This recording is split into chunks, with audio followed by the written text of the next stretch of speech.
I'm just looking at, at these numbers. Where Maharashtra is concerned, where the age group of 18 to 19 years, 4.5% of the state's total population is that. How much are the registered number of voters there? Not even 1%. Is your mic? Yeah, it's working. Go ahead. It's audible? Okay. Yeah, audible. Before we answer that question, what's important to understand is that we have 900 million voters in India. Approximately close to 400 million voters are young. 65% of India's population is below the age of 35. But sadly, this population is not coming out to vote. And this is a fundamental problem in our democracy. To answer the question, we haven't used our demographic dividend at our best. Only celebrating that India is the world's largest democracy is not enough. We are merely celebrating what is biologically was going to happen or will happen. What we need to do is fundamentally change policies that are youth-centric and create more opportunities for young people. If you look at the union budget, it is approximately 4,500 crores. Right. And how much is the allocation for young people?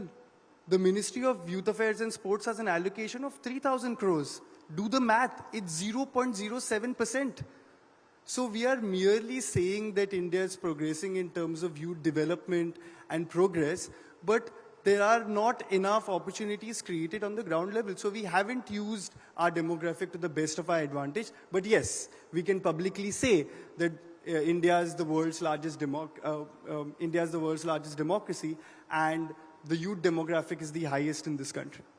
Nandini, why is it that the youth of our country, which is usually highly opinionated, because we see a lot of commentary, they're all very, very opinionated and politically as well.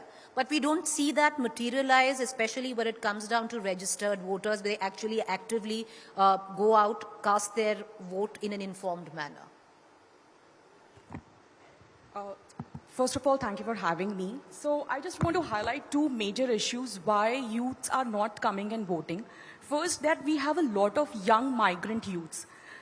So not all youths have that, facility, that logistics and financial facilities that they can go back to their constituency and cast their vote. It's a major concern. So ECI recently proposed the voting facilities for NRIs that they can have, it's a proposal that they can have electronically transmitted postal ballot system, which is commendable. But why can't we extend the same facility for the young migrant workers, which also involves the youths? So this is a major concern also, and ADR actually organized a webinar on this for the voting facilities of the migrant workers. Therein 3 former CECs, that is Dr. Zaidi, Dr. S.Y. Qureshi, and Shri O.P. Rawat attended it. And one of the suggestions was that it can be extended to the youth, to the young migrant voters, and especially all migrant workers. So, and ADR also wrote to the ECI. We suggested the ECI also that we should have electronically transmitted postal ballot system even for the migrant workers, which involves youths.